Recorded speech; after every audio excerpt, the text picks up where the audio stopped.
కూటమి ప్రభుత్వంలో చంద్రబాబు నాయుడు గారు ముఖ్యమంత్రి అయిన రోజు నుంచి తిరుపతి పరువు ప్రతిష్ట ఎలా దిగజారుస్తున్నారో లడ్డూ విషయంలో చూసాం.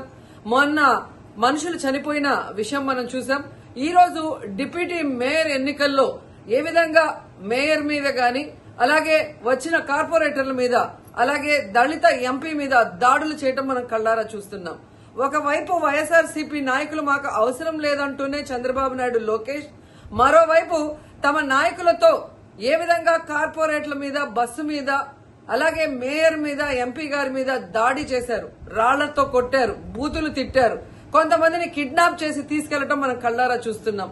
ఇవన్నీ కూడా పోలీసులు చూస్తుండగానే వాళ్ళ ప్రేక్షక పాత్ర వహించినప్పుడే జరగటం అనేది ఈ రాష్ట్రంలో లా అండ్ ఆర్డర్ ఎంత ఘోరంగా ఫెయిల్యూర్ అయిందో మనకు అర్థమవుతుంది.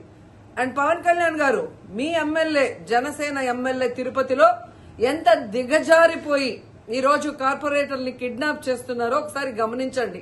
నిజంగా మీరు చెప్పుకున్నట్టు చంద్రబాబు నాయుడు, లోకేష్, పవన్ కళ్యాణ్ మాకు 93% సీట్స్ వచ్చినాయి మొన్న ఎమ్మెల్యే, ఎంపీ ఎలక్షన్ లో అన్నారు. మీది ఈవీఎం గెలుపు అని అందరూ కూడా అనుకున్నారు. అదే నిజం అనేది ఇక్కడ మళ్లీ ప్రూవ్ అయింది.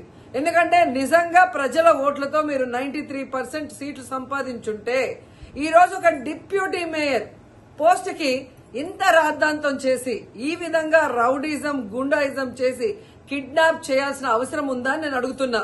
మీకు దమ్ము, ధైర్యం ఉంటే, ప్రజలు మీ పక్షాన ఉన్నారు, మీ ప్రభుత్వం సక్రమంగా పనిచేస్తుంది, ఇచ్చిన హామీలు నెరవేరుస్తుంది అని మీరు నమ్ముంటే ఈ కార్పొరేటర్లతో రాజీనామా చేయించి మీ గుర్తు మీద గెలిపించుకొని మీరు ఎన్నికలు జరిపించుంటే ప్రతి ఒక్కరు మిమ్మల్ని శభాషను ఉంటారు. కానీ ఇక్కడ జరిగే ఒక డిప్యూటీ మేయర్ ఎన్నికలకే ఈ విధంగా ఒక మహిళని చూడకుండా మేయర్ ని ఏ విధంగా హ్యూమిలేట్ చేస్తున్నారు, ఆమె మీద దాడి చేస్తున్నారు, అలాగే ఒక దళిత ఎంపీ గురుమూర్తి గారి మీద ఎలా బూతులతో తిట్టి దాడి చేస్తున్నారో టీవీలో అందరూ గమనిస్తున్నారు. సో మీరు ఫెయిల్యూర్ అయ్యారు. ఈ 7 నెలల కాలంలో ప్రజలు మిమ్మల్ని అసహించుకుంటున్నారన్న విషయం తెలిసి ఇలా దిగజారుడు రాజకీయాలు, రౌడీ రాజకీయాలు చేయాలనుకోవటం నిజం కాదా నేను అడుగుతున్నా. ఒకవైపు ఎలక్షన్ కమిషన్ మేము రిక్వెస్ట్ చేస్తున్నాం, ఇలాంటి కూటమి ప్రభుత్వం చేసే ఈ దారుణాలకి ఫుల్ స్టాప్ పెట్టండి. ఎవరైతే ఈరోజు దాడి చేశారు, బూతులు తిట్టారు, కిడ్నాప్ చేశారో ఆ తెలుగుదేశం, జనసేన నాయకులందరూ కూడా టీవీల్లో కనిపిస్తున్నారు. వాళ్ళందరినీ కూడా అరెస్ట్ చేసి వాళ్ళకి పనిష్మెంట్ ఇవ్వాలి. అలాగే ఎన్నికలు, డిప్యూటీ మేయర్ ఎన్నికల్ని ప్రజాస్వామ్యబద్దంగా నిర్వహించాలని ఈసీని డిమాండ్ చేస్తున్నాం. అలాగే చంద్రబాబు నాయుడు, లోకేష్, పవన్ కళ్యాణ్ కి తెలియజేసుకుంటున్నాం, మీకు ప్రజల పక్షాన నిలబడి ప్రజలకి మంచి చేశాము అన్న నమ్మకం ఉంటే, మీకోసం ఎవరైనా వస్తే వాళ్ళతో రాజీనామా చేయించి మీ పార్టీ గుర్తు మీద మీరు ఎన్నికలకి వెళ్ళండి. 3 పార్టీలు ఉన్నాయిగా, బీజేపీ, తెలుగుదేశం, జనసేన. మరి మీకు ప్రజలు ఓట్లేస్తారన్న నమ్మకం లేదా?